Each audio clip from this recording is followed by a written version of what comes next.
A shooting turns deadly. Nearly 2 years ago, a family was inside their Toledo home when the gunfire started, killing a man while his girlfriend and children were in the same room. There are no arrests in the case, and the mother of the victim's children still lives in fear that a killer is still on the streets.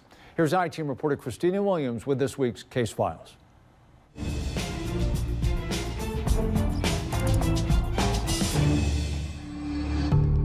I have flashbacks every day. I don't understand why. I just don't have any answers. It's a moment Alexis Quillen will never forget. The morning of October 15th, 2022, Quillen was inside of her home on Upton near Marlow in Toledo when bullets hit the house. Quillen's boyfriend and the father of her children, Travis Glenn, died. He was shot in the head while holding their daughter. According to Quillen, the gunfire was intended for someone else who happened to be running down the street. We was minding our business, in our own house where we should be safe, and it's just something that you hear about all over, but you don't ever think that it'll happen to you. The young mother was also injured when a bullet grazed her face. While the physical injuries have healed, the scars of the trauma are a daily struggle. My life was so good, and it just came crashing down. Quillen says she barely sleeps, knowing there's someone out there that killed her family.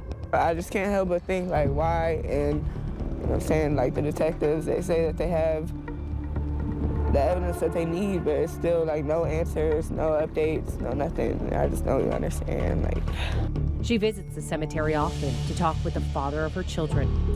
But after nearly 2 years without answers or arrests from police, she's frustrated. It's the hardest thing that I have to deal with, and they still haven't found nobody. They still have no answers.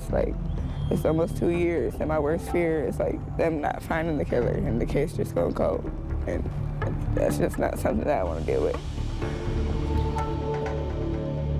If you have any information about the homicide of Travis Glenn, you can call or text Crimestopper. That number's 419-255-1111.